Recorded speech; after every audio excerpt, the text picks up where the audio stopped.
Praise lord. దేవుని నామానికి వందనాలు. ఈ పగటి వేళ ఉపవాస ప్రార్థన కోరికలో దేవుని యొక్క సన్నిధిలో కలిసి తీరడానికి దేవుడు కొందరికి ఆరోగ్యం, బలము, శక్తిని ఇచ్చినందుకు స్తోత్రం. చాలామంది మరణించిన స్థితిగతిలో దేవుడు మనల్ని సజీవునిగా ఉంచాడు. దానిని అర్థం చేసుకున్న దేవుని బిడ్డలు మాత్రమే దేవునికి ఆరాధన చేయగలిగేది.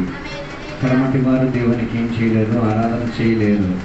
అందుకే ఎంత భాగ్యం చెందిన వారమే మనము. దేవునికి ఆరాధన చేయడానికి ఉన్న ఆరోగ్యాన్ని, బలాన్ని, శక్తిని దేవుడు మనందరికీ ప్రసాదించారు. ఈ ఒకటి వేళ దేవుడు మనతో మాట్లాడుతున్న నిమిత్తం దేవుని యొక్క సన్నిధిలో మనం ప్రార్థన సహకారంగా కూర్చుందాం. దేవుని యొక్క వాక్య గ్రంథాల్లోకి మనం పరిశీలనలోకి వెళ్దాం. 1 కొరింథీయులకు రాసిన పత్రిక 2వ అధ్యాయం దాని 14-15 వచనాలు ఎవరైనా ఒకరు గట్టి శబ్దంతో స్ఫురణతో అర్థం చేసుకోగలిగే విధానంగా చదివి సాయం చేయాలి.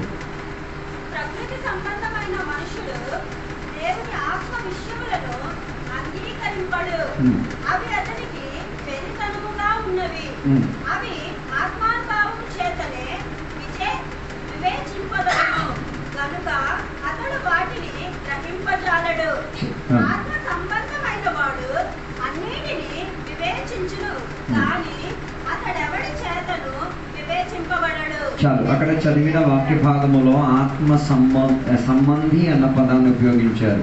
ఇంగ్లీష్లో దానిని స్పిరిచువల్ మ్యాన్ లేకపోతే ఆత్మీక మనిషి అన్న రీతిగా విభజించుకొని చెప్పబడినట్టుగా మనకి కనబడుతున్నది. దేవుని యొక్క బిడ్డలుగా చాలామంది ఇప్పుడు కూడా ఆత్మీకతను అర్థం లేనట్టుగా జీవించుచున్న తరగతిలో జీవించిన కాలంలో ఉన్నారు. ఆత్మీకులు అంటే నటించేసి ఆత్మీకులని చెప్పుకొని తిరుగుతున్న ఒక ప్రణాళికలో మనం జీవించుచున్నాం. ఈ పగటి వేళ దేవుని యొక్క వాక్య సందేశంలో నుంచి నీకు ఒక అవగాహన కలిగి తీరాలి. అసలు నువ్వు ఆత్మీక మనిషివేనా, నీలో ఆత్మీక పోలికలు ఉన్నాయా లేదా, లేకపోతే నీకు ఆత్మీక సంబంధం ఉందా లేదా, ఈ పగటి వేళ ఒక వివేచన నీలోకి వచ్చి తీరడానికి వాక్య పరిచర్య సహాయపడి తీరునుగాక.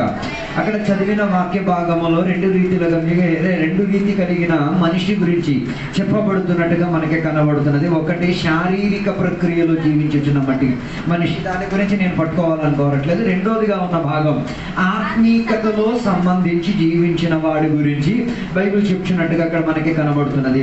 ఆత్మీక మనిషి అని చెప్తే ఇంకొక భాషాంతరంగా ఆత్మలో ఎదుగుదల పొందుకున్న ఒక సర్వాంగ పురుషుడని చెప్పుకోవచ్చు. ఆత్మలో బలపడి ఉన్న ఒక వ్యక్తి, లేకపోతే ఆత్మ అధికంగా తనని ప్రారాపణ చేసి నడిపించుచున్న ప్రణాళికలో పరిపక్వత పొందినవాడు అని చెప్పగలవచ్చు. అందుకే అక్కడ చెప్పిన మాటల్లో 15వ వచనం చెప్తున్న మాట, ఆత్మలో ఉన్నవారు చూసారా, ఆత్మ సంబంధం కలిగిన వాడు అన్నిటినీ ఏం చేస్తాడు? వివేచించడం అంటే పరీక్షించడం, పరిశోధించడం, దానిలో నుంచి ఏం చేసుకోవడం, తెలుసు అవసరమైన దానిని మాత్రమే ఏం చేసుకో తీరేది, ఎంచుకోగలిగి తీరేది. ఈ పగటి వేళ నీకు ఒక ప్రశ్న వచ్చి తీరాలి. నిజంగా నీవు ఆత్మీకుడివా లేకపోతే ఆత్మీకతను నటించేవాడివా అన్నది ఈ పగటి వేళ వాక్య పరిచర్యలో అర్థమై తీరుతుంది. ఆత్మీక మనిషిగా ఉండి తీరాలంటే దానికి కొన్ని ప్రణాళికలు దేవుని యొక్క వాక్యం నేర్పించి తీరుతున్నది. మొదటిగా బైబిల్ గ్రంథం యోహాను సువార్తల పుస్తకం 3వ అధ్యాయం 5-6 వచనాలు చదివినప్పుడు, నికోదేమి అని చెప్పిన ఒక మనిషి యేసయ్య దగ్గరికి వచ్చినప్పుడు ఆయనను యేసయ్య చెప్పిన ఒక మాట ఉన్నది.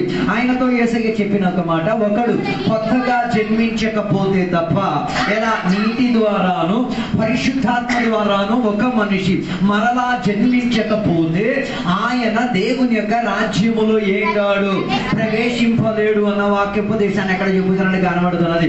అలాగైతే మొదటిగా ఆత్మీకంగా జన్మించిన వాడు, ఆత్మీక సంబంధి మొదటిగా ఏమై తీరాలి? దేవుని యొక్క వాక్యోపదేశము ద్వారా జన్మించాలి. అక్కడ రాయబడిన పదములో ఒక మాట మనకు కనబడే, నీళ్ళు ద్వారా ఆత్మ ద్వారా ఆయన ఏం చేసుకు తీరాలి? జన్మించుకు తీరాలి. ఇది చాలా మంది దేవుని బిడ్డలు తప్పుగా బోధిస్తూ చెప్తూ ఉంటారు. నీళ్ళు అన్న దానిని బాప్తిసంగా చెప్పేసి వ్యాఖ్యానం, అది తప్పుటి బోధ, వాక్యం దానికి సహకరించట్లేదు. ఎఫెసీ పత్రిక 5వ అధ్యాయం 26వ అధ్యాయం ప్రకారముగా దేవుని యొక్క వాక్యాన్ని నీలుగా భావించి వ్యాఖ్యాన పరిచినట్టుగా మనకి కనబడుతున్నది.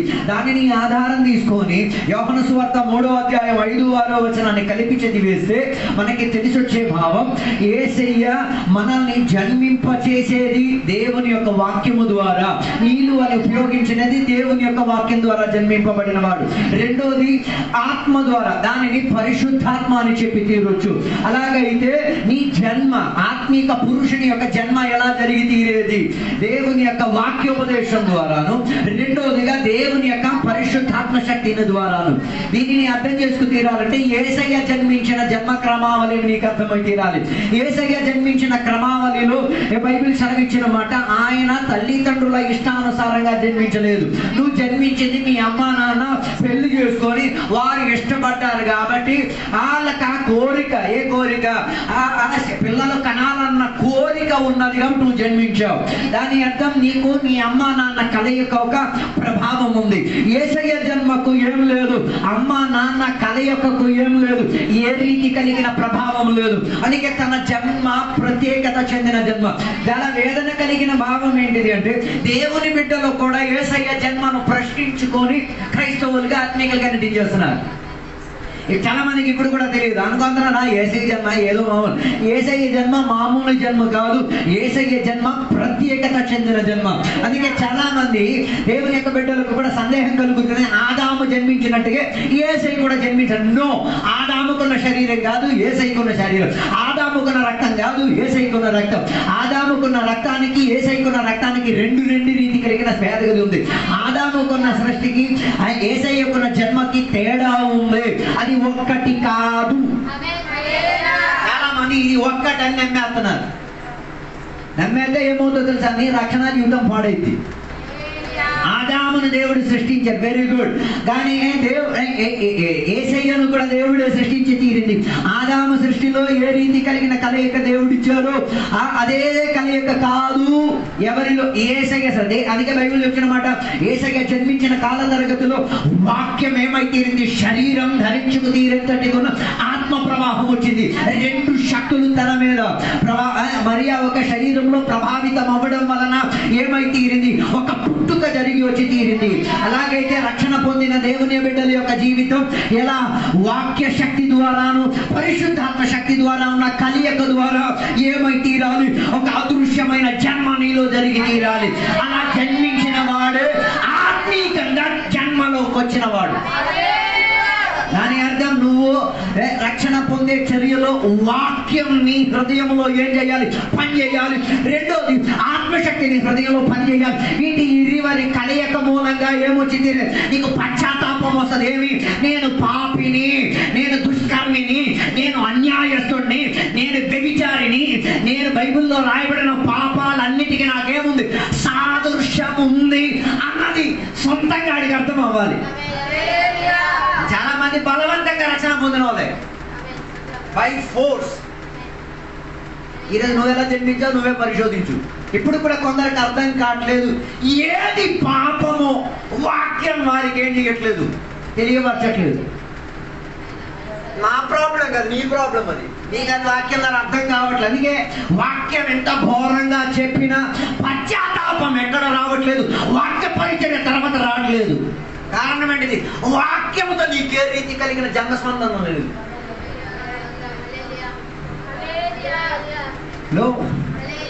అందుకే వాక్యం అయ్యగారు అలాగంటారు, ఆడి బుర్ర కట్ట లేదు అనుకుంటాను. ఆ అయ్యగారు చెప్పడంలో కాదు, నీకు బుర్ర పని చేయట్లేదు. నీ జన్మ ఏమయ్యింది? నీ జన్మ కలియుగ జన్మ. ఏంటిది? నువ్వు చెప్తున్నావు నేను వాక్యం ద్వారా జన్మించాను, పరిశుద్ధాత్మ జన్మించాను, కానీ ఆ జన్మకు నీకున్న స్పందన లేక ఇంకేదో ఒక జన్మ నీలో ఉండి ఈ జన్మ నువ్వేం చేస్తున్నావు?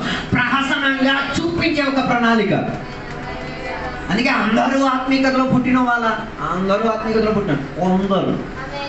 అందుకే రక్షణ పొందిన గడియలో ఏం గుర్తుకు రావాలి? వాక్యం చెప్పేటప్పుడు. అందుకే అపోస్తల క్రియలో చెప్పగలుగుతున్నది. ఒక వాక్య ప్రణాళికలో పేతురు గారు వాక్యం బోధించేటరికి ప్రజలు అడుగుతున్న ఒక ప్రశ్న ఉంది. ఇప్పుడు మేము ఏమి చేసి తీరాలి అంటే వారికి అర్థం కాలేదు. ఇప్పటి వరకు మేము జీవించిన ప్రణాళిక కరెక్ట్ కాదు, దీనికన్నా వేదగతి చెందే ఒక జీవితం జీవించాలంటే ఎవడో ఒక నాకు చెప్పాలి. అప్పటి వరకు వాళ్ళు అనుకున్నారు మాకు నచ్చింది మేము చేసి జీవించవచ్చు. కానీ ఎప్పుడు వాక్యం విన్నారు, ఎప్పుడు పరిశుద్ధాత్మ వారి హృదయంలో పనిచేయడం ప్రారంభించిందో అప్పుడు వాళ్ళకి అర్థం మేం చెయ్యాలో అర్థం కాలేని స్థాయిలోకి వారి మనసాక్షి ఏమైతే స్పందించడం ప్రారంభించింది. వారి జన్మ వారిలో ఒక పుట్టుకొనివ్వడానికి ప్రారంభించబడి తీరింది. అలాగైతే పగటి వేళ నేను చెప్పడానికి కోరుతున్న మాట, ఆత్మీయతలో జన్మించిన వాడు నీవు అంటే అలాగైతే నీ జన్మ ఏమై ఉండి తీరాలి, వాక్యోపదేశం ప్రకారంగా ఉండి తీరాలి. రెండోది పరిశుద్ధాత్మ యొక్క కలియుగ ద్వారా నీలో ఏమై ఉండదు, జన్మ జరిగి తీరాలి. అలా జన్మ జరిగిన వాడు ఆ జన్మలోనే ఎదుగుతాడు. ఏ జన్మలో?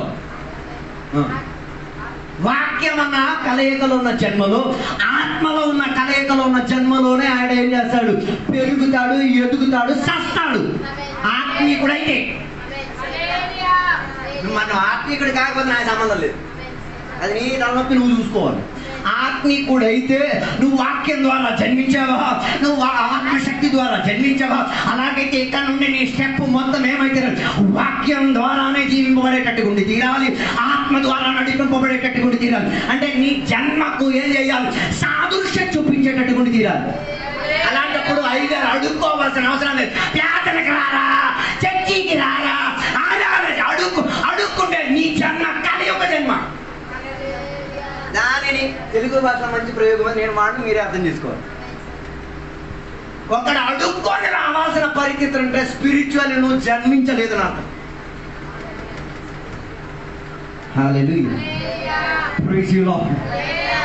దాని అర్థం ఇంకా అందుకే కొందరికి సువార్తకి రాదు, ప్రార్థన చేయలో, ఉపవాసం చేయలేదు. దాని అర్థం నీలో ఆ స్పార్క్ లేదు, నీలో ఆ జన్మ జరగలేదు. అందుకే నీకు ఆ స్పార్క్ రావట్లేదు.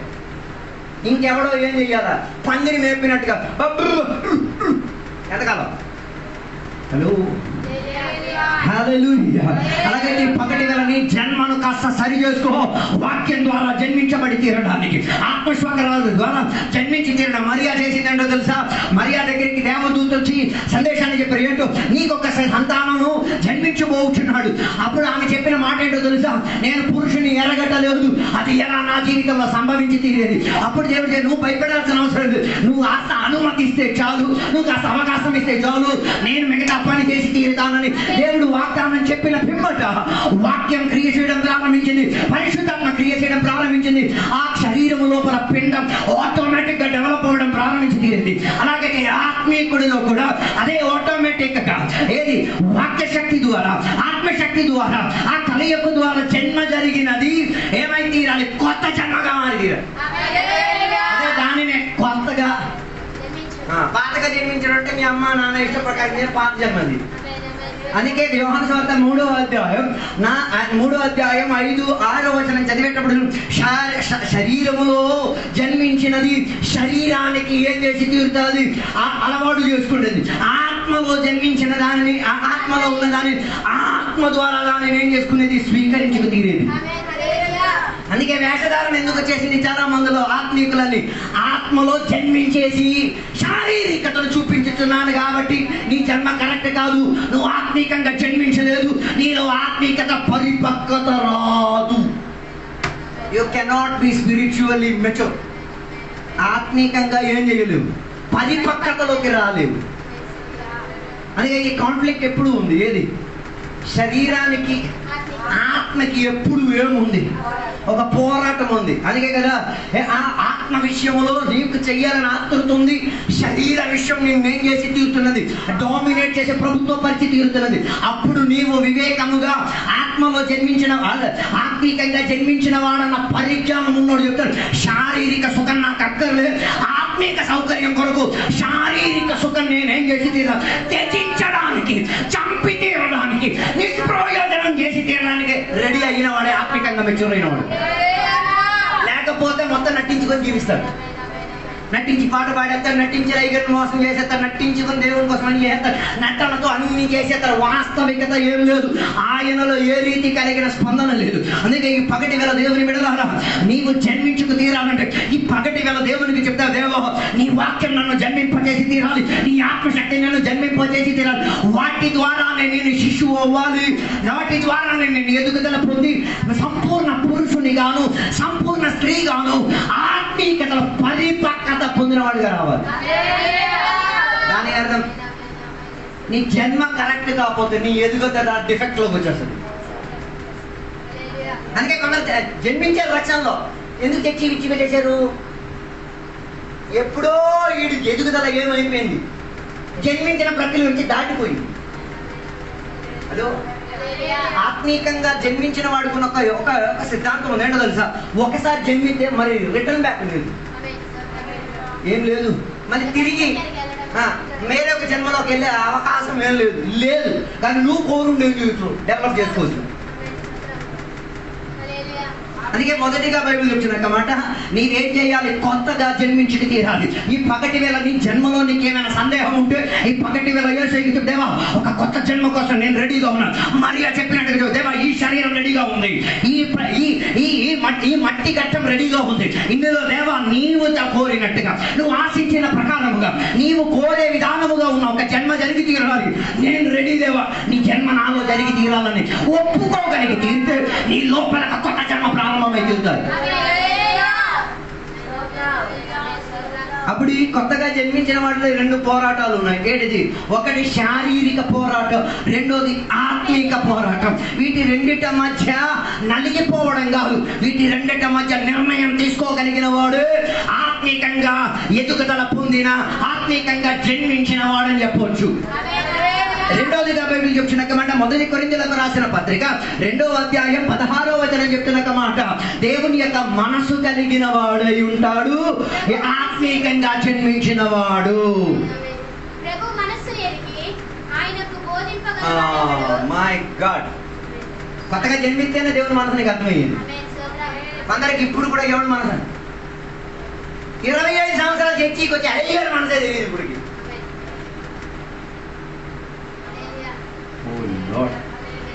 కొందరికి 30 సంవత్సరాలు, 15 సంవత్సరాలు, 8 సంవత్సరాలు, 9 సంవత్సరాలు, 7 సంవత్సరాలు, 3 సంవత్సరాలు, 6 నెలలు పెళ్లి చేసుకున్నారు. భర్త మనసే తెలియదు. పెళ్లి చేసుకున్నాం, మంచి కుటుంబంలో పుట్టావు, మంచి అమ్మా నాన్న నీకు దొరికింది. ఇప్పుడు కూడా మీ అమ్మా నాన్న కొన్న మనసు, దాని అర్థం నువ్వు వాళ్ళ పిల్లలు కాదో డౌటే, నాకు డౌటే. నువ్వు ఆ భర్తకి భార్య, నాకు డౌటే. నువ్వు ఆ సంఘ కాపరికి విశ్వాసం, నాకు డౌటే. నువ్వు సేవించే దేవునికి నమ్మిన వాడు, నాకు డౌటే. కారణం ఏంటిది? మనసు అక్కడ అవ్వట్లేదు. Praise you Lord. Hallelujah. Praise the Lord. ఇది ఉద్దేశించేదే కాదు, ఇది ఏం చేసుకున్నది? తెలుసుకొని అర్థం చేసుకు తీరేది. అందుకే మొదటి కొరింథీ 2:16 చెప్పుచున్న మాట ప్రకారంగా దేవుని యొక్క మనసు, దేవుని యొక్క ఆశ కలిగి నడిచిన వారిగా మారేవాడు ఆత్మీకంగా ఏమైన వాడు, ఎదుగుదల పొంది పుట్టిన మనిషి అని బైబిల్ చెప్తున్నది. అలాగైతే ఈ పగటి వేళ దేవుని యొక్క బిడ్డలు ఏమై తీరాలి? నువ్వు ఆత్మీకంగా పుట్టావు, లేకపోతే ఆత్మీక మనిషిగా కొత్తగా జన్మించావు అయితే నీ మనసు ఏమై ఉండి తీరాలి? ఎవరి ఆశలాగుండి తీరాలి? దేవుని యొక్క. అందుకే యెషయా గ్రంథం 40:13 వచనం చెప్తే, ఎవరు దేవుని యొక్క మనిషిని మనసును అర్థం చేసుకోగలుగుతాడు? ఎవడు దేవుని యొక్క పద్ధతులను అర్థం చేసుకోగలుగుతాడు? ప్రశ్న అడుగుతాడు, కానీ దానికి జవాబు నేను చెప్పగలిగి తీరేది. ఆత్మీకంగా జన్మించిన వాడు, ఆత్మీకంగా పురుషుడైన వాడు, ఆత్మీకంగా కొనసాగుతున్న వాడు అర్థం చేసుకోగలుగుతాడు దేవుని యొక్క మనసు ఏంటో. దేవుని యొక్క మనసు అర్థమైపోతే నీ అయ్యగారి మనసు నీకు అర్థం అవుతుంది. హలో,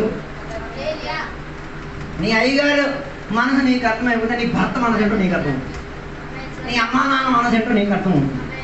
హలో, నీ ఆత్మిక నాయకులు నీ వారి మనసు ఏంటో ఏమై తీరుతుంది అర్థం చేసుకునేది. హలో, అందుకే మారు మనసు. మనసు ఏం చెయ్యాలి? వేషం మారడం కాదు, మనసు మారాలి. మనసు మారితేనే దేవుని యొక్క మనసు నీవేం చేసుకోగలిగి తీరేది, పొందుకోగలిగి తీరేది. ఈ పగటి వేళ దేవుని యొక్క బిడ్డలారా, దేవుని యొక్క మనసును తెలిసి తీరడానికి నీవు దేవుని యొక్క ఆ పుట్టుకలోకి వచ్చి తీరాలి. దేవుని యొక్క ఆత్మీయ అనుబంధంలోకి వచ్చి తీరాలి. ఆయన మనసు నీవేం చేసుకోవచ్చు, అర్థం చేసుకోవడానికి మంచి ఉదాహరణ యేసయ్య ఈ భూమిలో జీవించినప్పుడు సుమారు 12 సంవత్సరాలు ఆయనకి నచ్చలేనిది, ఆయనకి ఇష్టం కానిది, ఆయనకు అలవాటు లేని పద్ధతులను రుద్దబడిన ఒక కాలం 12 సంవత్సరాలు. ఆ 12 సంవత్సరాలు ఈయన ఏం చేశాడు? వడ్రంగి పని చేశాడు. By force. కారణం ఏంటి? నాన్న చనిపోయాడు కదా, ఇంకా కుటుంబాన్ని పోషించడానికి చాలా మంది దేవుని బిడ్డలు ఇలా రుద్దపడే క్రైస్తవులు అవుతున్నారు. ఏదో అద్భుతం జరిగో, ఏదో చావు బతుకుల్లోంచి విడుదల పొందో, ఏదో విడుదల ఇంట్లో జరిగి ఎక్కడికి వచ్చేసావు, ఏసై దగ్గరికి వచ్చి రక్షణ పొందేసి చర్చికి వచ్చేసావు. మన మిగతా అంతా రుద్దపడేటట్టుగానే జీవిస్తున్నాం. ఏం ఒక ఇష్టం ఉండదు, ఒక పాడు ఉండదు, ఒక కష్టం ఉండదు, ఏం ఉండదు. ఏదో వచ్చాం చేసాం పోయాం అంతే తప్ప దానికి మించిన ఏం లేదు, అనుబంధం లేదు. ఆ 12 సంవత్సరాలు యేసయ్య ఇంటి దగ్గర ఉన్న ఆయన మనసు లోపల ఒక ఆశ పొంగేది ఏంటి? నేను దేవుని చిత్తాన్ని నెరవేర్చడం అనుకున్నవాడిని, నేను దేవుని మనసుని ఎరిగిన వాడిని. ఈ కాల తరగతిలో కొంతకాలం ఇది నా మీద రుద్దపడి ఉన్నా పర్వాలేదు, ఇది ముగించే ఒక గడి ఉంది. దీని తర్వాత నుంచి నేనేం చేసేది? దేవుని యొక్క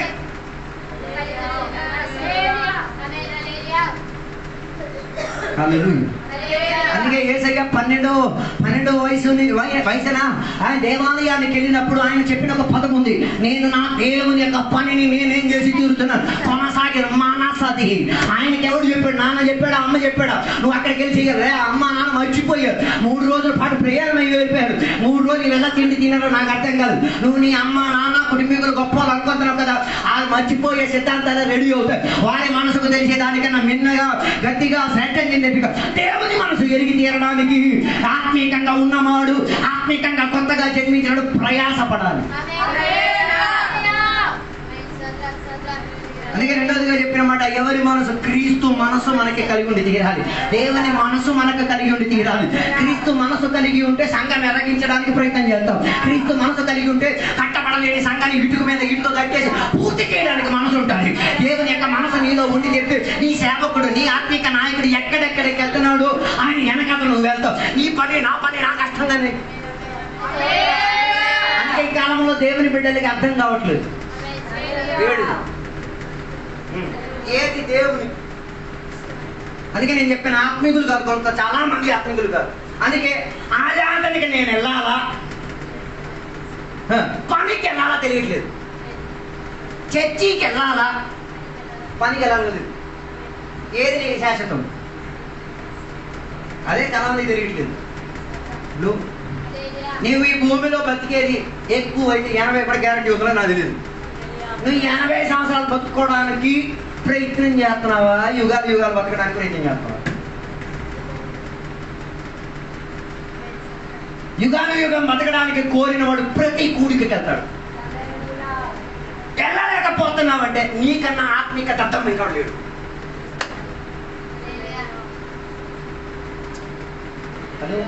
మీ ప్రేమలో చెప్పకపోయినా ఆరాధన చేయడం నాకేం ప్రాబ్లం లేదు. నేను మెల్లిగానే చెప్తాను, గుండెకి తగిలేటట్టుగా చెప్తాను. అది నీ జీవితంలో మార్పు తెలియదు. అందరూ వచ్చి చెప్తే ఏమమ్మా సువార్త మా అమ్మకి బాగాలేదు.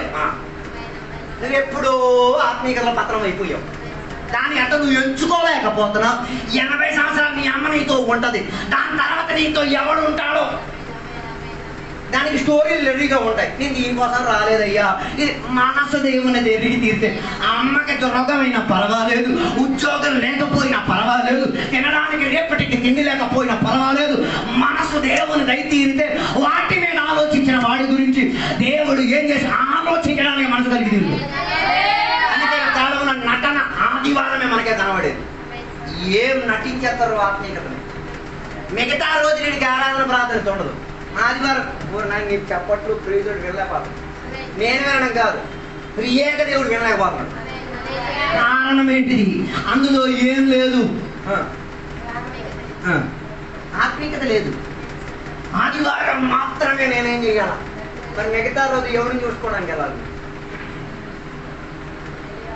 హలో,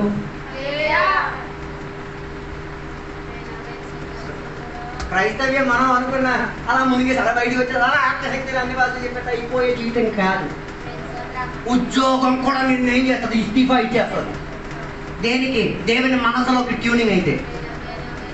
దేవుని మనసు కొరకు ఆశ, దేవుని మనసు కలిగిన వాడు ఏం చేస్తాడు? ఎప్పుడూ సంఘముగా కూడుతాడు, ఎప్పుడూ స్వార్థ చేస్తాడు, ఎప్పుడు దేవుని నామాన్ని కనపడతాడు. అప్పుడు ఆడికి గుర్తు రాదు ఎలా నేను బతికేది, ఎలా నా కుటుంబం. దానికి మంచి ఉత్తరం మీ అయ్యగారినే మీరు చూడండి.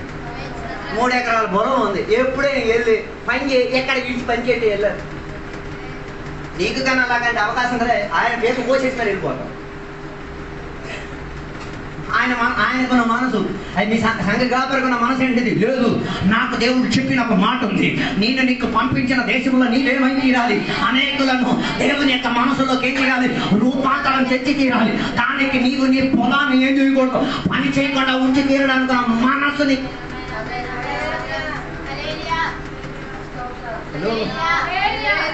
హల్లెలూయా. అందుకే దేవుని విడుదల ఈ పగటి వేళ దేవుని మనసులోకి వచ్చి తీరాలి. నాకు పని లేకపోయినా పర్వాలేదు, మనసు దేవుని దయ తీరితే పని కోసం ఆలోచన లేకుండా మనసు దేవుని మీద ఆశ్రయించుకు తీరి ఆయన ఆశించిన దానిని నెరవేర్చుకు తీరడానికి ఏమైతే నీ మనసు మూలంగా నీ శరీరం రెడీ అవుతుంది. లేకపోతే మనసు ఆటోమేటిక్ మారిపోతుంది. అందుకే పెళ్లి కాలేని పిల్లలు పెళ్లి జరగలేదని చెప్పి మనసు మార్చుకొని వెళ్ళిపోయింది. ఇన్నాళ్ళు ఎవరిని మనసు మార్చుకున్నారు? యేసయ్య వాక్యం మీరు మనసు మార్చే నటించారు. ఇప్పుడు పెళ్లి జరగలేని సందర్భం వచ్చేసరికి మన సంఘం ఏదో మంచిది, పెళ్ళి అయిన పిల్లలకి ఎవరు కూడా ప్రశ్నించుకొని చెప్పి ఎట్లా కొన్ని సంఘాల్లో ఇది 23 అయిపోతే చంపేస్తాం. ఏదిరా మా భోజనం పెట్టరా, బిర్యానీ పిచ్చవా, నీ పెళ్లి 22కి అయిపోయింది, అది నీ తల నొప్పి, ఆడికి జరగలేదు, ఆయన దేవుడి చిత్తం ఉంది, నువ్వు ఎందుకు దానిలో రుద్దుతున్నావు? ఒకడికి ఎప్పుడు పెళ్లి జరగాల అని నిర్ణయించేది దేవుని మనసు కలిగిన వాడే దేవుడు నిర్ణయించేది. ఈ హడావిడి కలిగిన వాడే ఏ మంత్ర మార్గం ఉపయోగించి పెళ్లి చేసుకొని కాపురం చేస్తుంటావు. పెళ్లి చేసుకొని దేవుడు అడిగాడు. అందుకే బైబిల్ పరిశుద్ధ వివాహానికి ఘనత ఇచ్చేది. మరి నేను అపవిత్రమైతే అది నేనేం చేయలేదు, నువ్వు పరిశుద్ధం చేసుకొని నువ్వు ప్రయత్నం చేసుకో, అది నీ మనసు, అది నీ మనసు మీద నేను వదిలేస్తున్నాను. అందుకే నేను చెప్పొచ్చే మాట క్రీస్తు మనసు కలిగిన వాడు. అందుకే యేసయ్య దేవుని యొక్క మనసు కలిగిన వాడు కాబట్టి రాత్రులు ప్రార్థన చేసేవాడు, ఎప్పుడు పడితే అప్పుడు ఏం చేసేవాడు? పరిచయం చేసేవాడు. మరి దేవా పరిచయకు వచ్చినా యేసయ్య మరలా ఎక్కడికి వెళ్ళలే, పనులోకి వెళ్ళలే, మరలా అమ్మా నాన్న దగ్గరికి వెళ్ళలే. అమ్మా నాన్న ఒకరోజు అమ్మ సహోదరులు యేసయ్యను ఒకసారి చూడడానికి వచ్చేటప్పుడు కూడా యేసయ్య ఏం చేయలేదు. మనమైతే మా అమ్మ మా అన్నయ్య మా తమ్ముడు వచ్చారు, నిలబడతారు, అందరూ చప్పట్లు కొట్టి దీవించండి అని కాకపోతే యేసయ్య నాలు కాదు, దేవుని యొక్క చిత్తవృత్తిని దేవుని యొక్క మనసును ఎరిగిన వారు, నాకు సహోదరుడు, నాకు సహోదరి, నాకు తల్లి, నాకు తండ్రి. అలాగైతే అలాంటి యొక్క పరివారంలో అలాంటి యొక్క కుటుంబములు ఆత్మీకతగా జన్మించిన వాడు ఆత్మిక మనసులో దేవుని యొక్క మనసు కలిగి ఉండి జీవించగలిగి తీరేది. అలాంటి వాళ్ళకే మారు మనసు కావాలి. హల్లెలూయా. మనం అనుకుంటున్నాం ఒక్క కూడికి నేను ఎగ్గొట్టేస్తే ఏమైపోయింది, దాని వలన ఎవడింట్లో కూడికి జరిగిందా ఆడికి నువ్వు అన్యాయం చేసావు. మరి నువ్వు ఆడు కాలు కడిగేసేస్తావా, స్నానం చేసేసి రుణం తీరుతావు? నాది లేదు. ఎందుకు? ఆ ప్రార్థన పెట్టించినాడు ఏం ఆశించుంటాడు? లేదు, నా కుటుంబీకులే ఖచ్చితంగా వస్తారు, ఖచ్చితంగా నా కోసం ప్రార్థన చేస్తారు, ఖచ్చితంగా వారి మనసు నా మనసు ఒక్కటే, కానీ ఆడు మోసం చేసేస్తాడు. అయినా కూడా మరుసటి వారు చెప్తే అవతల నన్ను మనసు గుండె పగిలిపోతుంటది.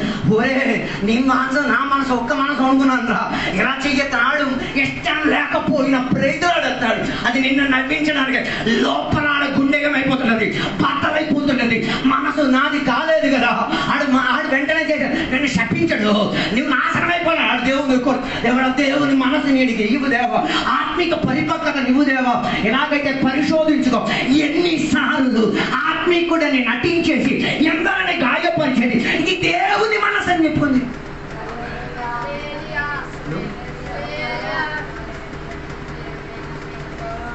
హల్లెలూయా. అందుకే దేవుని బిడ్డలారా, ఈ కాలంలో దేవుని యొక్క మనసును ఎరిగిన వారు, దేవుని మనసును ఎరిగిన వారితో ఏమై ఉండి తీరాలి? ఏకమై తీరాలి. దేవుని యొక్క మనసు కలిగిన వారు ఒకే రీతిగా ఏం చేయాలి? నడవడానికి, జీవించి తీరడానికి, ఆధారపడి తీరడానికి ప్రయత్నం చేసుకు తీరాలి. అందుకే రెండోదిగా ఉన్న మాట, ఆత్మికంగా ఉన్న పురుషుడు లేకపోతే ఆత్మికంగా ఉన్న ఆ వ్యక్తిత్వం ఏం చేసుకు తీరుతాడు? దేవుని యొక్క మనసు కలిగేటట్టుగా తన జీవితాన్ని మార్చుకుంటాడు. అప్పుడు మీరు అడుగుతారు, అయ్యా దేవుని మనసు వస్తే మరి మా పిల్లల విషయం ఏంటిది, నా కుటుంబ విషయం ఏంటిది, నా జీవితం ఎలా? అందుకోసమే దేవుడు మత్తయి సువార్త రాశాడు. ఆకాశంలో ఉన్న పక్షులను చూడు, అవి ఎత్తట్లేదు, కోత కొయ్యట్లేదు, అవి నీలాగా సమకూర్చుకొని ఉంచట్లేదు. ఏ రోజైనా ఏ చిలకైనా ఆత్మహత్య చేసి నాకు అన్నం పెట్టలేదు దేవుడు అని చెప్పి ఆత్మహత్య 2 కాళ్ళు మనిషి మాత్రం చేస్తాడు. నా కూతురు పెళ్ళి లేదు, ఊరి పోసుకొని చచ్చిపోతాడు. నా కూతురికి ఇంకా బాగా అవ్వలే. దాని అర్థం ఆ పశువు కొన ఇంకా హీనంలోకి వెళ్ళిపోయేవాడు. అందుకే దేవుడు పశువు వరకు లిమిట్ చూపించారు.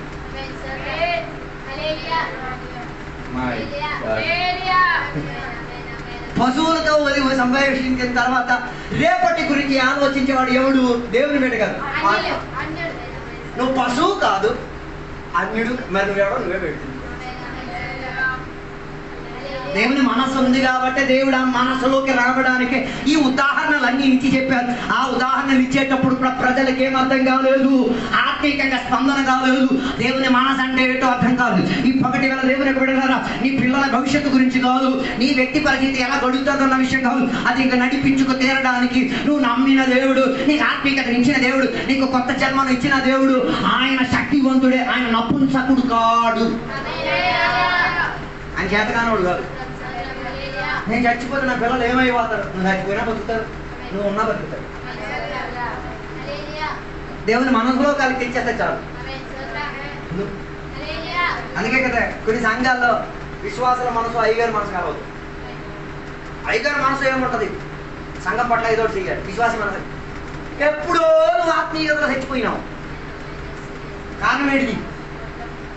ఆయన యొక్క కొలుతు, ఆయన చెప్పిన వాక్యాన్ని దూకడానికి కలిసేస్తావు, అన్ని విషయాలు చెప్పడానికి కలిసేస్తావు.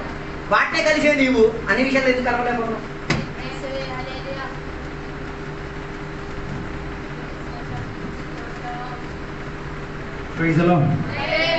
మూడోదిగా బైబిల్ చెప్తున్నమాట 2 కొరింథీయులకు రాసిన పత్రిక 5వ అధ్యాయం 7వ వచనం చెప్తున్నమాట. ఆత్మీక పురుషుడు జీవించేది ఎలాగ తెలుసా? ఆయన అదృశ్యముగా విశ్వాసము ద్వారా ఏం చేసుకు తీరుతాడు?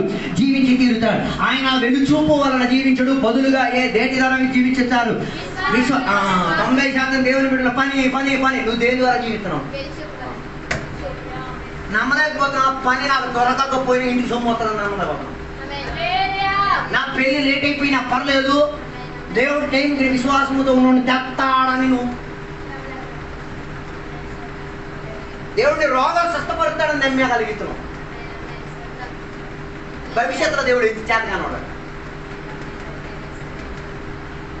నీ రోగాన్ని దేవుడు నయపరిచేస్తారట, నీ ప్రార్థనకి దేవుడు జవాబిచ్చేస్తారట, నీకు కావాల్సిన విడుదల దేవుడు చేస్తారు, అప్పుడు చేస్తారు, తర్వాత ఇవ్వరట. దాని అర్థం నువ్వు ఆత్మీయతలో జన్మించలేదు, ఆత్మీయంగా ఏం లేదు, క్రీస్తు మనసు నీకు లేదు. ఆత్మీయంగా నువ్వు నడిచేది అలాగా వెలుచూపు వల్ల. అందుకే చాలా మంది మనలోకి వెళ్ళిపోయి ఎందుకు మరి లేకపోతే కోనికి ఎలాగ ఇవ్వగలిగేది?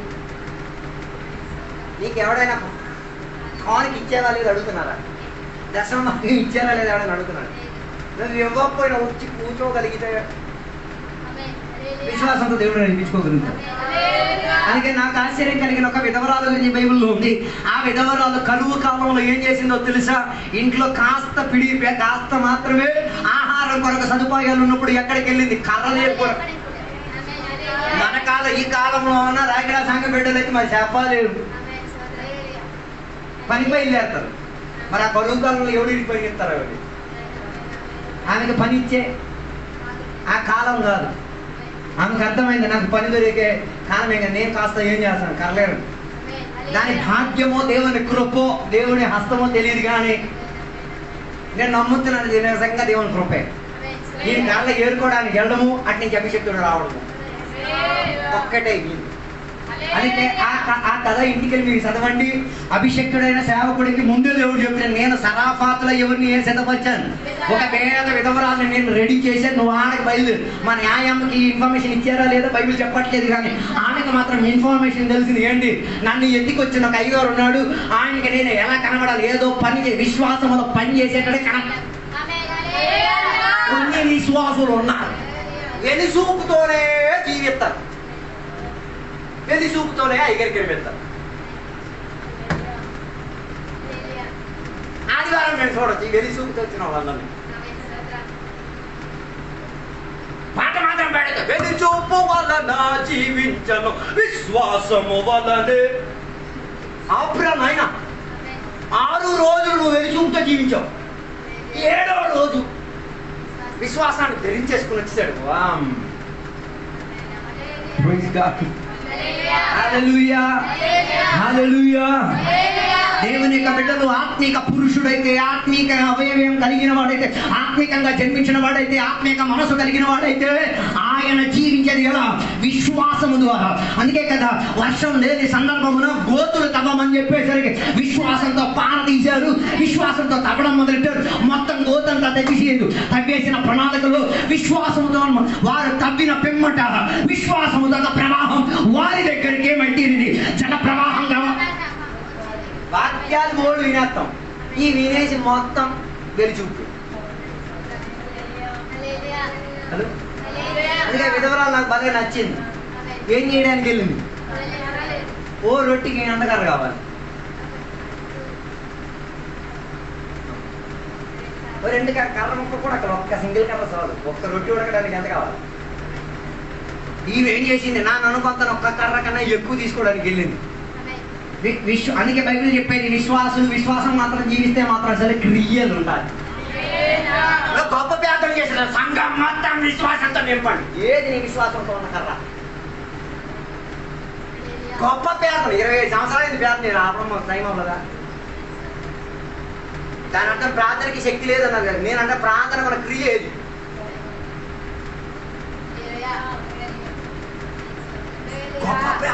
ఆత్మలతో నింపండి దేవో, కుర్చీలు సరిపోకూడదు దేవా.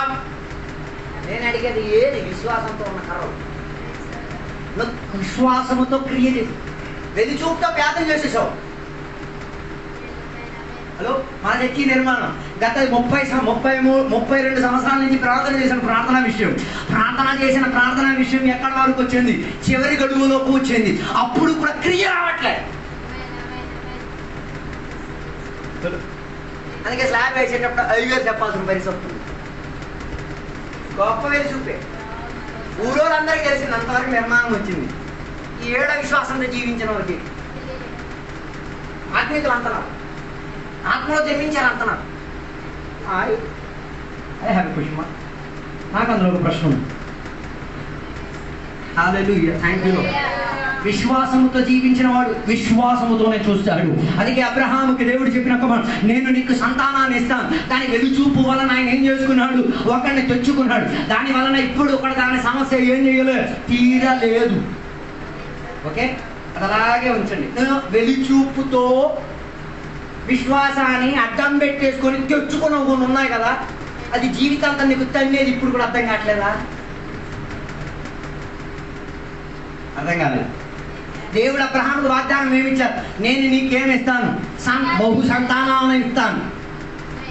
అప్పటికే ఆయనకి ఏం లేదు సంతానాలు. ఇది వెలుచూపోవాలని హాగారికి అందగత్తి సూపరు, ఈమెతో నేను సంసారం చేసుకుంటే మస్తు అందగాడు, 7 అడుగులు, మంచి బొగ్గలో, మంచి శరీరం, తొడగల తిప్పితే మనుషులు పడిపోతారు అనుకున్నాడు. వెలుచూపుతో ఏం చేసుకున్నాడు? చూసి తెచ్చుకున్నాడు. నేటికి కూడా వెలుచూపుకున్న ప్రభావం ఆగలే. ఇప్పుడు అలాగే అభిషేకం, ఆరాధన అన్నీ రావాలి. హల్లెలూయా. ఆయనకి అర్థమైపోయింది, వెలుచూపుతో నేను చేసిన దానికి ఒక జీవితాంతం. అది చచ్చిపోయిన తర్వాత కూడా ఇప్పుడు కూడా అనుభవిస్తున్నాం. నాతో కలిసి నేను వాక్యమే మాట్లాడుతున్నాను, వేద శాస్త్రాలు ఏంటి మాట్లాడట్లేదు. హల్లెలూయా, ప్రైజ్ యు లార్డ్, దేవునికి స్తోత్రం. హల్లెలూయా. దాని అర్థం వెలుచూపు ద్వారా విశ్వాసాన్ని అడ్డం పెట్టేసుకొని ఏదైనా నువ్వు తెచ్చుకున్నావు అనుకో, నువ్వు సచ్చాక కూడా దాని ప్రభావం ఇంకా. ఇవన్నీ వినేసరికి మీరు అనుకుంటారు, ఓరు నాది ఇంత కష్టం, ఇవన్నీ విడిచిపెట్టి వెళ్ళిపో. ఇవన్నీ విడిచిపెట్టేమి వెళ్ళక్కర్లేదు. విశ్వాసంలోకి వచ్చి వెలుచూపు వలన పొందుకున్న దానిని ఎదిరించడానికి ఒక సైన్యం తయారు చేసి, ఎవరికి చెప్తున్నానో నేను నాకే అర్థం కావట్లేదు. వెలుచూపు వలన తెచ్చిన ఇష్మాయేలు యొక్క ప్రభావాన్ని అణిచివేసి తీరడానికి వాగ్దానముతో దేవుడు ఇచ్చిన దానిని విశ్వాసము ద్వారా తయారు చేసుకొని ఒక సైన్యముగా తయారు చేసుకొని నిలబెట్టు. ఆడు ఆ వెలుచూపుతో ఉన్న దాని పట్ల యుద్ధం చేసేసి విశ్వాసముతో యుద్ధం చేసిన సమావేశముగా మారి తీరగలి. ఆర్థిక జీవిత ధన్యత. ఇది అర్థం కాలేదనుకో మరి వచ్చే వారం చర్చికి రావు, వేరే రూట్ని చూసుకుంటావు. అయ్యగారు ఇక్కడ చెప్పపాటకుండా వెళ్ళిపోతావు. కారణం ఏంటి? ఇది అర్థం కాలేదు. అబ్రహాంకి అర్థమైంది, నేను వెలుచూపు వలనే నేను ఎవరిని తీసుకొచ్చాను, ఆగార్ని తీసుకొచ్చాను, ఇష్మాయేల్ని తీసుకొచ్చాను. ఇవన్నీ వెలుచూపు వలన జరిగేదే. కానీ ఎక్కడి నుంచి నేను విశ్వాసం ద్వారా ఏం చేసి తీరుతా, ఎవరిని ఇసహాకుని తెచ్చి తీరుతా, ఆయన మూలంగా యోసేపుని తెచ్చి తీరుతా, ఆయన మూలంగా సంఘాన్ని తెచ్చి తీరుతా. ఇప్పుడు రారా ఇష్మాయేలు, ఇప్పుడు రారా ఆగారు, ఏం చేయగలిగి తీరేది? ఎక్కడున్న సైన్యం విశ్వాసముతో జీవించాను.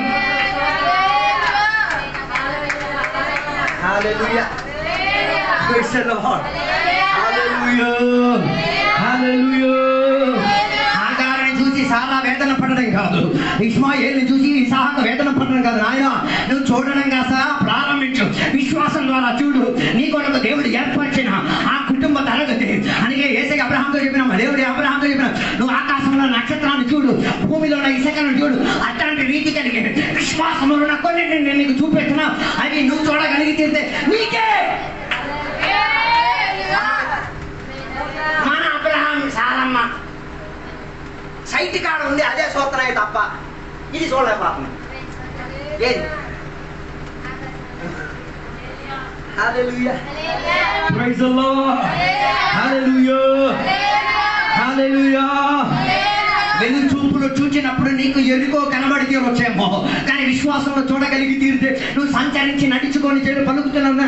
యేసు రక్తమే జయం, యేసయ్య రక్తములో విడుదల, యేసయ్య మా కొరకు యాగమవుతున్నాడు, యేసయ్య నా కొరకు సస్తాడు, యేసయ్య నా కొరకు పునరుత్థానం అవుతాడు. యేసయ్యే నీకు వందనము స్తోత్రం అని చెప్పి గాన ప్రతి గానం ఉచ్చరింపు సఖ్యముతో ఆ చుట్టూ ఎరికో చుట్టూ తిరిగేటప్పుడు నువ్వు వెలుగు చూపుతో చూచింది కాదురా నాయన, విశ్వాసం ద్వారా పునాదిని చూడు, కదిలి ఇరగొచ్చేది నీకు. Praise the Lord. Hallelujah. Hallelujah. Praise the Lord. నేను చూడాలి. Faith. Hallelujah. Praise the Lord. అందుకే విధవరాలు ఏం చేసింది? కర్రలు ఏర్పడండి, విశ్వాసంతో కర్రలు ఏర్పడానికి వెళ్ళింది. నేను ఒక భాషాంతరం చదివినప్పుడు ఆమె ఏరుకున్న కర్ర 2 కర్ర ముక్కలట. అది మనం చెప్పలేము, కానీ ఆయన చెప్పిన భావన నేను తీసుకుంటున్నాను. ఆ కర్ర ముక్కకున్న ఒక చెక్కలో యేసయ్య ఎక్కాలంటే 2 కర్ర ముక్కలు చాలు. యేసయ్య సిలువ వేయబడి తీరాలంటే 2 కర్ర ముక్కలు చాలు. ఆయన సిలువ వేయబడి తీరుతాడు. ఆయన సిలువ వేయబడి తీరితే నీ విశ్వాసం జీవం చెందుకోవడానికి ప్రారంభించుతుంది. నీ ఆత్మీయత శుభ ప్రయాణం అయితే తీరుతుంది. నీ అక్కరలని తీర్చబడి తీరుతాడు. నీ కుటుంబం గట్టెక్కుతాడు. ఈ అరణ్య వేళలో లేకపోతే ఈ వర్షము కరువున్న స్థితిగతుల్లో నీ కుటుంబం గట్టెక్కడం మాత్రం కాదు, నీ కుటుంబం మూలంగా కొన్ని కుటుంబాలు కూడా ఏమైతే పోషింపబడి తీరుతారు, రక్షింపబడి తీరుతారు, సంరక్షణ పొంది కారణం నువ్వు నడిచింది విశ్వాసము ద్వారా. హల్లెలూయా. అందుకే విశ్వాసం ద్వారా ఏం చేయాలి? పెళ్లి కాలేని వాళ్ళు విశ్వాసంతో ప్రార్థన చేయమని, విశ్వాసంతో ఉన్న భర్త వస్తున్నాడు. లేకపోతే అది చూడలేదు అనుకో, డిస్కో రాజా వస్తాడు, నేను పెళ్లి చేస్తాడు, నీ ప్రయాణం తీస్తాడు. అదే కదా మన సంఘాల్లో జరుగుతున్నాయి. ఓ కళ్ళద్దాలు వేసి ఓ బైక్ వేసేసి డిస్కో రాజా వచ్చేసరికి ఈ విశ్వాసంతో ప్రార్థన చేసిన విశ్వాసరాణి డిస్కో రాజాతో రెడీ అయిపోతుంది పెళ్లి చేసుకోవడానికి.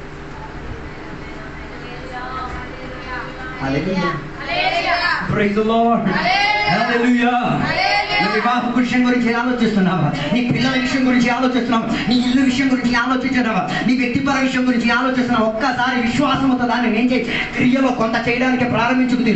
నిన్న మేము సువార్తకి వెళ్ళినప్పుడు ఒక ముసలమ్మని ఆ అమ్మకున్న దర్శనం మన సంఘంలో ఉన్నది కూడా బాగుంది. ఆ అమ్మకున్న పొలం సత్యం ముందు ఎవరికి రాసి ఇచ్చేది తెలుసా? సంఘానికి రాసి ఇచ్చేది. అయ్యో చర్చి కట్టండి. ఆ ఊరిలో ఒక్క విశ్వాసం కూడా లేదు. మేము సువార్త చెప్పిన ఈ అమ్మ పరిగెట్టి వచ్చి మాతో కలిసి పాటలు పాడుతున్నాయి. నడవడానికి ఓపిక లేదు, బక్కగా ఉంది, ఇంకా పువ్వు అంటే పడిపోద్ది. అలాంటి అమ్మ కూడా వస్తుంది, పాట పాడుతుంది. అయ్యో ప్రార్థన చేయండి, సాక్ష్యం చెప్తుంది. అయ్యో చర్చి నుంచి ఇక్కడ ఊరికి నమ్మిన నీ చేసే పని గొప్ప పని, ఇందులో ఎవరో ఒకరు మారుతారు. మీ అమ్మ మీరు కూడా ఇక్కడ చూడండి, నేను చెప్తున్నానమ్మా, చచ్చే ముందు వరకు నేను చెప్తూనే ఉంటా. ఆమె చెప్పింది, అమ్మ రేపో ఇల్లులో నేను చచ్చిపోతాను, ఏమైపోతా నాకు తెలియదు, కానీ నా ఆశయము ఏంటి? విశ్వాసముతో నా ఆశయం చావదయ్యా, సంఘం కట్టించేసాక. ఏం దర్శనం ఒక్కడు కూడా లేనప్పుడు రోడ్డు పక్కన చర్చి కట్టేసి సూపర్ చేసేసి మన అమ్మకడికి పాస్టర్ గారు వస్తున్నాను, 2 వారాలకు ఒకసారి వస్తున్నారు అయ్యా, ఆయన రాకపోయినా పర్లేదు, నేను మాత్రం కూర్చొని ఏం చేస్తున్నాను, ప్రార్థన చేస్తున్నాను, ఆరాధన నడిపించుకోండి, నాతో ఎవరు లేదు కానీ దేవుడు నా తోడుగా ఉన్నాడు. ఓ ఆ విశ్వాసం ఎంత గొప్పది. చచ్చే ముందు ఆ కోరిక, నాకు చివరి కోరిక, చచ్చిపోయే సమయం ఎవడు కూడుతారో కోరుతారో కూడా నాకు తెలియదు, కానీ నేను చచ్చే ముందు నా విశ్వాసము నేనేం చేసి తింటా, నేను చేసిన క్రియ కనబడేటట్టు.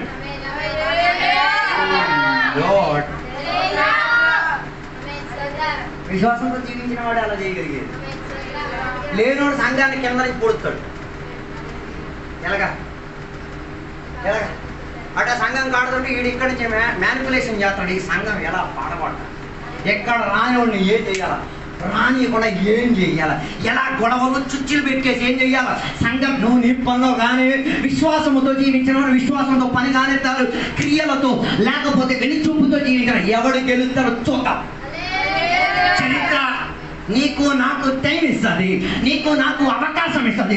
వెళ్ళి చూపుతో జీవించిన వాడు కోత కోసే జీవిస్తాడు, విశ్వాసములో క్రియలు చేసిన వాడు విశ్వాసంతో కోత కోసేది కనబడుతుంది. అలాగైతే ఆత్మీకులుగా జీవించిన పురుషుడు, ఆత్మీకంగా ఉన్న దేవుని బిడ్డలు, ఆత్మీకంగా జన్మించిన వారు, ఆత్మీకంగా క్రీస్తు మనసు కలిగిన వారు, ఆత్మీకంగా ఉన్నవారు విశ్వాసముతో ఏం చేయాలి?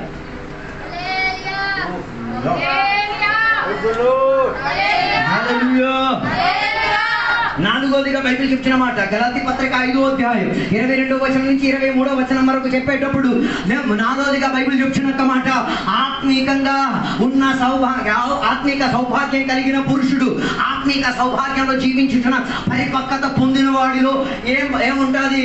9 రకాలైన ఫలం, ఆత్మ మూలంగా ఉన్న ఫలం. చాలా మందికి ఎక్కడ తప్పుపోతుంది, ఇది పరిశుద్ధాత్మ ఫలం అనుకుంటున్నా. నో, నీ ఆత్మలో ఉన్న ఫలం.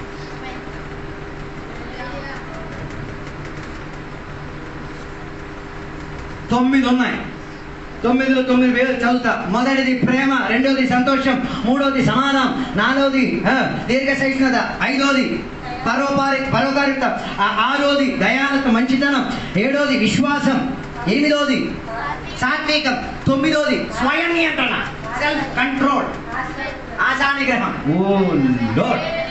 దీని ఫలం ఉండాలి. ఎక్కడ? చర్చిలో కాదు, నీ పక్కింట్లా. నీ పక్కింటి అమ్మ నిన్ను పొడిచేటప్పుడు ఆమెకి జాయ్ దొరకాలి, సంతోషం దొరకాలి. నేను గొడ్డలతో నరకడానికి వచ్చాడు, సంతోషం కనబడాలి ఆమెకి.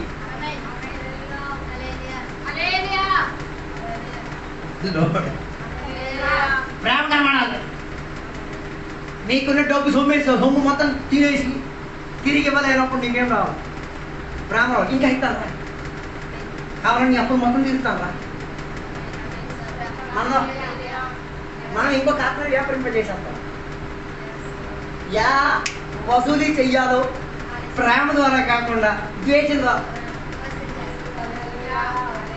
హల్లెలూయా. నీ ఆత్మ ఆ రీతిగా స్పందిస్తున్నది.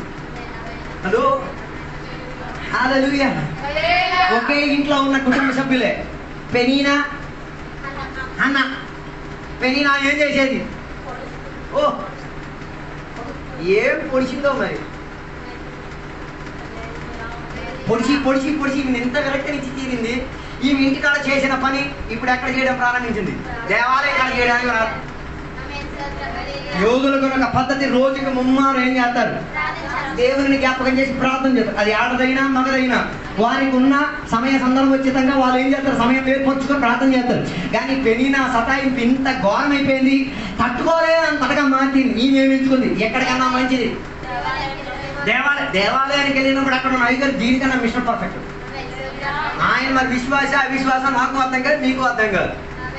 ఆయన కూడా ఈమెను ఏం చేయడానికి ప్రారంభించింది? పొడవడానికి ఆమె మాత్రం మొదలులో, దేవా నేను జీవించేది విశ్వాసం ద్వారా, నన్ను పొడిచేటప్పుడు దేవా నా లోపల నుంచి ప్రేమ రావాలి, నన్ను పొడిచేటప్పుడు నా లోపల నుంచి సంతోషం రావాలి, నన్ను పొడిచేటప్పుడు నాలో నుంచి సాత్వికత్వం రావాలి, నన్ను పొడిచేటప్పుడు నాలో నుంచి నమ్మకత్వం రావాలి, నన్ను పొడిచేటప్పుడు నాలో నుంచి ఆశానిగ్రహం రావాలి, నన్ను పొడిచేటప్పుడు నా లోపల నుంచి ఓర్పు రావాలి. ఉపవాస ప్రార్థన అన్ని వచ్చేటప్పుడు మాత్రం కాదు, ప్రతిరోజు ప్రార్థన చేసే చెప్పాలి, దేవా ఈ 9కి 9 నాలో తెంపగలగాలి, అయ్యగారు తెంపగలగాలి, నా తోటి విశ్వాసి తెంపగలగాలి, నన్ను ఎదిరించడానికి చంపడానికి తిరుగుతున్న సౌలు కూడా ఇదే తినగలగాలి, నన్ను అమ్మడానికి ప్రయత్నం చేస్తున్న ఇస్కరియోతు కూడా అదే తినగలగాలి, నన్ను ఇప్పుడు కోసేస్తానని చెప్తున్న పౌలు కూడా అదే ఏం తినగలగాలి. ఏం చెప్తున్నారో మరి.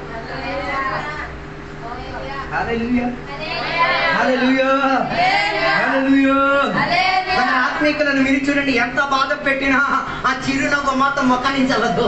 వారు ఎంత సహాయం చేయడానికైనా, ప్రార్థన చేయడానికైనా, వేదన పడడానికైనా, ప్రయాసపడడానికి రెడీగా ఉంటారు. ఓ అది ఎలా తెంపుకు తినడానికి కలిగాము. మంచి ఫలాన్ని నేను తినేది. నీకు అంత దమ్ము, సత్తా, ధైర్యం, గుండె ఉందా? పనికిరాని చెత్త అయిపోయి పురుగు పెట్టేసి తినేంత సోమత ఉందా నీకు? మరి నువ్వెందుకు ఏడ్చావు? నన్ను అందరూ సతాయిస్తారు, నన్ను అందరూ. అప్పుడు కూడా నీకు అర్థం కావట్లేదు. నువ్వు మళ్ళీ వచ్చి అంటే ఇండైరెక్ట్ గా నువ్వు ప్రార్థన చేసి ఏం దేవుడు ఈ మంచి పాలన మొత్తం యో చెత్త దరిద్రం పురుగు. ఆ విశ్వాసి నన్ను కొడుతున్నాడు అయ్యా, ఆ విశ్వాసి నన్ను పొడుతున్నాడు అయ్యా, ఆ విశ్వాసి నన్ను వేదన పడుతున్నాడు. ఏం కోరుతున్నావు నువ్వు? ఆత్మపాలం వద్దు, దురాత్మ. అప్పుడు తాత్రం చెప్పాలి, దేవా నన్ను కోసుకొని తినగలిగే తాడికి ఇచ్చావు కదయ్యా, ఇంకొకటి కూడా రెడీ చేయండి, ఇంకొకటి కూడా రెడీ చేయండి. ఇంకో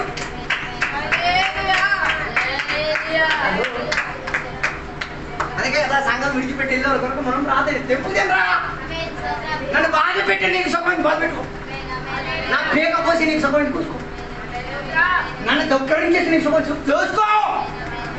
నీకు ఫుల్ ఫ్రీడమ్ ఉంది. నువ్వు తింటావు, నేను తెంపడానికి నువ్వు తింటాను. హల్లెలూయా, హల్లెలూయా, ప్రైజ్ ది లార్డ్. నీ ఆత్మ ఆ రీతిగా స్పందన కలిగి ఉండి తీరాలి, నీ ఆత్మ ఆ రీతిగా ఫలింపునిచ్చి తీరాలి. అలాగే తీరితే అందరూ నిన్ను తెంపి తెంపి తెంపి చెట్లో నుంచి ఫలం తెంపు తినాలని చెప్పి చెట్టు ఎప్పుడైనా బాధపడితే ఇంక నేను ఫలం కాదు, నేను ఇంకా ఫలాన్ని కాస్తా తెంపు. ఈ నేల మీద పడి పురుగు అవ్వడం కన్నా ఎవరో ఒకరు దీని ఎవరికి చెప్తున్నానో నేను నాకే అర్థం కావట్లేదు. హల్లెలూయా. నీ భర్త నిన్ను తెంపుతున్నాడు, అందుకే ప్రార్థనకు పంపించట్లేదు. నీ భార్య నిన్ను తెంపుతున్నాడు, అందుకే ప్రార్థన చేయడానికి ఇవ్వట్లేదు. నీ పిల్లలు నేను బాధ పెట్టాను, నిన్ను తెంపుతున్నాడు. నువ్వు దానికి ఎందుకే లాభఫలం అయిపోతున్నావు? నువ్వు ఆత్మలో జన్మించినవాడైతే, నీ మనసు ఆత్మలో జన్మింపబడి క్రీస్తు మనసు అయితే, నువ్వు ఆత్మలో జీవింపజేసి విశ్వాసంలో జీవించుచున్నావైతే ఫలం వచ్చేటప్పుడు ఏం పెడుతున్నావు? అయ్యగారు ఇంటికి వెళ్ళి అయ్యగారు నాకు ఇలా చేసి ఏం పెడతాడు అయ్యగారు, నేను ఆయన చేస్తాడు, ఆయన సంతోషిస్తాడు. కానీ నీ బాధ చూసి ఆయన సంతోషిస్తాడు. ఆయన చెప్పలేడు, చెప్తే నువ్వు మళ్ళీ రావు. ఏమని? అమ్మా నీలో ఫలం వచ్చిందమ్మా, ఆనందించాలమ్మా, ఫలం చేస్తున్నాడు. నువ్వు ఏడ్చి ఆ పిచ్చిదాలుగా ఎందుకు అయిపోతున్నావు? అది ఫలం తింటా, నువ్వు ఆనందించి ఇప్పుడే కదా అందరికి విందు పెట్టాలా. అప్పుడు నా పూర్తి పనిచేయట్లేదు, గుండె లోపల నుంచి రక్తం కాదయ్యా, అభ్యాసం. ఫలం ఉంది నీలో. బైబిల్ చెప్పినమాట మంచి చెట్ల మంచి ఫలం కాచి ఉన్నది. వల లోపల మంచి చేపలనే ఎంచుకొని ఉంచుకు తీరేది. దాని అర్థం వలలో చిక్కొచ్చినప్పుడు చెడ్డది కూడా ఉంటది. చెడ్డది ఆ రేవున పడుంటుంది, మంచిది మార్కెట్కి వెళ్తాది, మంచిది వంటగదిలోకి వెళ్తాది, మంచిది కారం పోసి ఫ్రిడ్జ్ లో పెట్టబడుతుంది, మంచిది అందరూ తింటారు. నువ్వు ఆత్మలో పరిపక్వత పొందిన వాడైతే చెప్పుకోవడానికి అవకాశం ఇవ్వచ్చు కదా.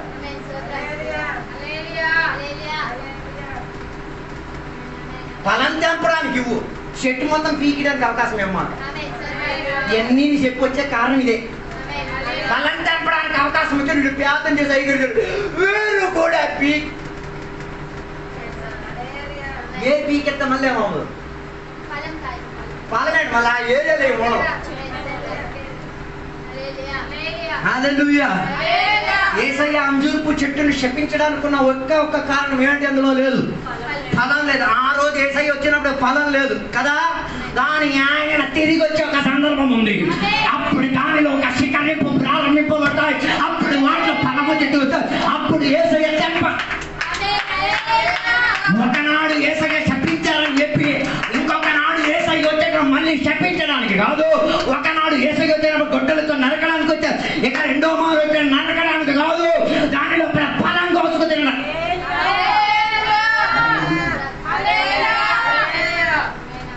అనుమతి ఇవ్వండి అందరికి, ఫ్రీడమ్ ఏమంటారు కోసు తినడం. నేను వేదన పెట్టిన వాడికి చెప్పండి తినరా ఎంత కావాలో నింపు. దయచేసి ఒక్క వినప్తి, అది పురుగు పట్టనివ్వకూడదు. తిని తిని నీ కక్కుతి సావా.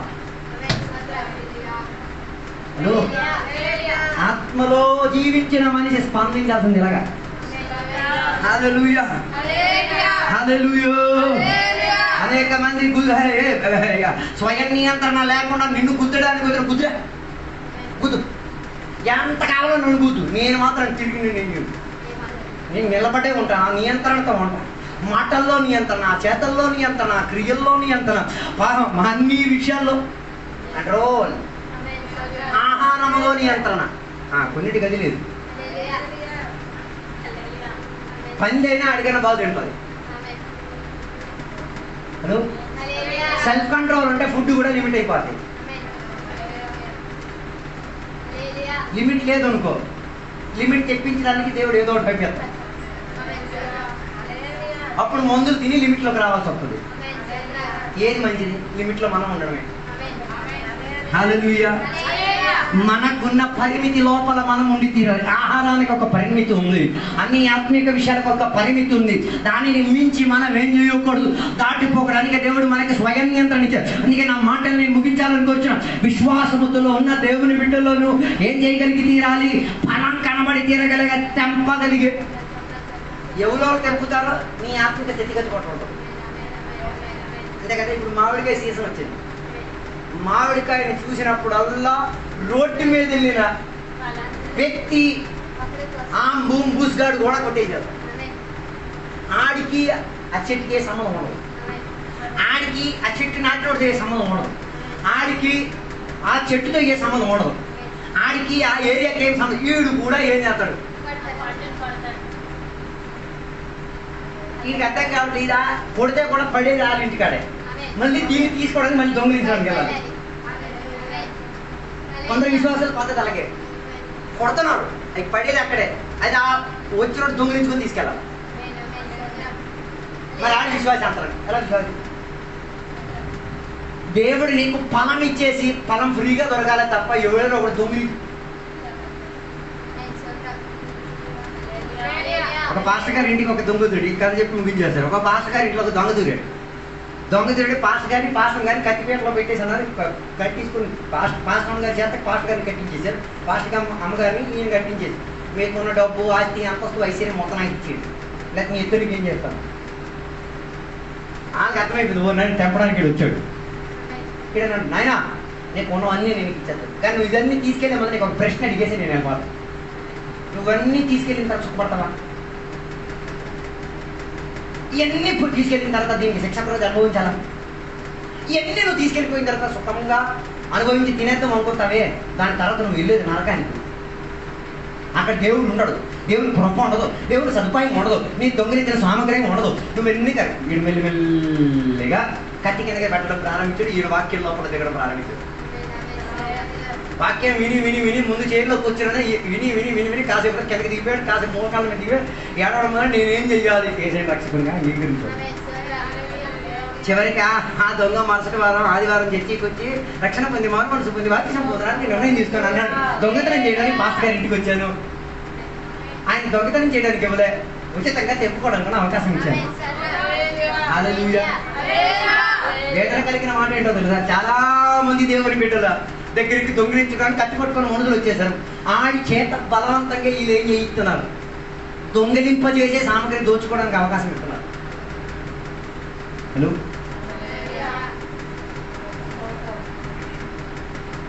అందుకే నా మాటలు నేను ముగించాలని కూర్చున్నాను. ఈ పకటి వేళ నీ మనసాక్షితో ఒక ప్రశ్న ప్రారంభించి అడుగు. వాస్తవికంగా నువ్వు ఆత్మికంగా జన్మించిన వాడా? ఆత్మిక జన్మలోనే కొనసాగుతున్నావా? ఈ పగటి వేళ ఒక్కసారి దేవుని యొక్క సన్నిధిలో అడిగి, దేవుని సన్నిధిలో ఒక ఒప్పందంలోకి రా. దేవా, నన్ను సహాయం చేయలేవా? నన్ను కొత్తగా జన్మించావు నీవు.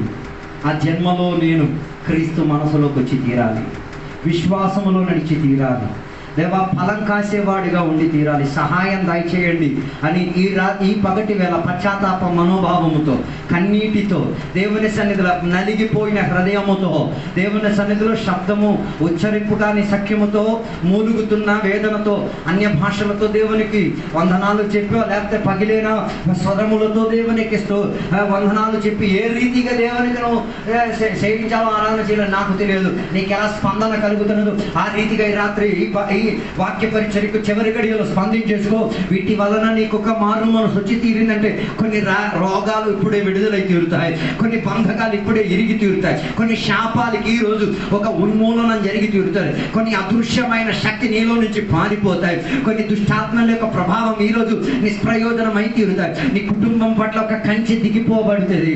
ఈ వేళ నీ ఆత్మిక స్థితిగతులు కొన్ని మార్పులు జరిగి తీరుతాయి. అందుకే పగటి వేళ దేవుని యొక్క సన్నిధిలో ప్రార్థన చేసిన సందర్భమున ఒక్కసారి దేవుని దగ్గర ప్రశ్నించడానికి అడుగు. దేవా, ఆత్మిక స్థితిగతి నాలో లేకుండా పోతున్నది, కొత్తగా జన్మించిన భావ స్థితిగతిని చెప్పేశాను. దేవా, నా మనసు దేవా ఏవేవో వాటిలో లక్ష్య పెట్టేటట్టుగా మారింది. దేవా, నేను వెలిచూపులోకి వెళ్ళిపోయి విశ్వాసములో చూడాల్సిన నేను వెలిచూపులోకి చూచి దేవా నేను సంపాదించిన ఫలం ఎవరికి తెంపడానికి యుక్తం కానట్టుగా చెడ్డ ఫలంగా మారి తీరింది. వాటిలో ఒక మార్పు దయచేయాలని కోరండి, ప్రార్థన చేద్దాం. పరిశుద్ధుల మహోన్నతుల దేవానికి వందనాలు. నువ్వు చెప్పిన ప్రణాళిక ప్రకారంగా నీ వాక్యోపదేశం ద్వారా నేను మాట్లాడాను దేవా. ఇంతసేపు సుమారు గంట సేపు దేవా నీ వాక్యంలో నుంచి మాట్లాడే సందర్భమున అనేక విషయాలు మేము తాకుకుంటూ వెళ్ళాం. అందులో ప్రాధాన్యత చెందేది ఆత్మీకత కలిగిన మనిషి గురించి దేవా. అది నా హృదయాన్ని తాకింది దేవా, అది నా జీవితంలో గొప్ప మార్పులోకి అవకాశాన్ని దయచేసింది దేవా. ఈ పగటి వేళ ఒప్పుకుంటాను దేవా, తప్పిపోయిన కుమారుని వలె అన్ని పోగొట్టేసి అన్నిట్లో కూడా నాశనమైపోయి అన్నిట్లో కూడా శూన్యత చెందేసి దేవా ఈ రోజు నీ కృపాసింహాసనం ఎదుట నేను నిలబడి ఉన్నాను. దయ చూపించవా, కరుణ చూపించవా, నన్ను దాటుకుపోవద్దయ్యా, సదుపాయాలు చేసి పెట్టయ్యా. ఈ పగటి వేళ నా జన్మ దేవా నీ వాసించిన ప్రకారమైన జన్మ ఉండి తీరాలి, నా మనసు నీ మనసు అయి ఉండి తీరాలి, నాకున్న విశ్వాసం నీ విశ్వాసమై ఉండి తీరాలి, నాకున్న ఫలం నీకున్న ఫలమై తీరాలి. దానికి నేను ఆత్మిక పరిపక్వత పొందిన మనిషిగా మారి తీరాలి. దానికి ఎదిరించుచున్న, దానికి అడ్డుగా కనిపించుచున్న, దానికి విస్తారతను ఇవ్వకుండా ఉంటున్నా దేవా, పనికిరాని వాటిని నరికి వేయము దేవా, నిష్ప్రయోజనం చేసి దేవా సహాయం దయచేయమని కోరుచున్నాం. అలాంటి పశ్చాత్తాప మనోభావముతో ఒప్పుకు తీరడానికి దేవుని బిడ్డల యొక్క మనసాక్షిని సిద్ధపరిచినందుకు స్తోత్రం. వాటి ద్వారా కొందరికి స్వస్థత ఇచ్చినందుకు స్తోత్రం, వాటి ద్వారా కొందరికి విడుదల ఇచ్చినందుకు స్తోత్రం, వాటి ద్వారా కొందరి యొక్క శాపాలు ఎరిగినందుకు స్తోత్రం, వాటి ద్వారా కొందరి కుటుంబం నిలకడత కలిగినందుకు స్తోత్రం, వాటి ద్వారా కొందరు ఆత్మీకులై మారినందుకు స్తోత్రం, వాటి ద్వారా కొందరు అభిషక్తులై మారినందుకు స్తోత్రం, వాటి ద్వారా మంచి శిష్యులై మారినందుకు స్తోత్రం, వాటి ద్వారా దేవుని బిడ్డలు పరలోకానికి ఆరోహణమై తీరడానికి తయారైనందుకు స్తోత్రం. దేవా, అలాంటి మనస్తత్వం లేని వారి కొరకు ప్రార్థన చేస్తున్నాం. వారి పట్ల కృప దయచేయండి, కరుణ దయచేయండి. వారు మరలా ఈ వాక్యంలో గ్రహింపు కలిగేటట్టుగా ఉన్న భావనలోకి వచ్చి తీరడానికి దయచేయండి దేవా. దయచేసి నీ కాలుకు ముఖ్యమే ప్రార్థన చేస్తున్నాం. వారిని నరికి వేయొద్దయ్యా, వారి జీవిత శూన్యతలోకి తీసుకెళ్ళొద్దయ్యా, వారిని తోసివేసేయొద్దయ్యా, వారికి నరకాగ్నిలోకి చోటు ఇవ్వద్దయ్యా. మేము గోజాడి ప్రార్థన చేస్తున్నాం, సహాయం దయచేయండి. ఇంతసేపు వాక్యం బోధించడానికి కూడా కృపావాచనం దయచేసినందుకు స్తోత్రం, దీవెనలతో నింపినందుకు స్తోత్రం. స్తోత్రం. సహాయం చేసినందుకు స్తోత్రం. యేసునామములో అడిగి వేడుకున్న పరమ తండ్రి, ఆమేన్. తండ్రి యొక్క కుమారక పరిశుద్ధాత్మక సహవాసం ఇప్పుడు వెళ్ళప్పుడు ఇక్కడికి వచ్చిన భక్తులతో దేవా నీ రెండో రాకడ వరకు తోడై ఉండును గాక. ఆమేన్. యేసు రక్తమే జయం, యేసు వాక్యమే జయం, యేసు నామమే సంపూర్ణ విజయం కలుగును గాక. ఆమేన్. అందరికీ వందనాలు. సాయంత్రం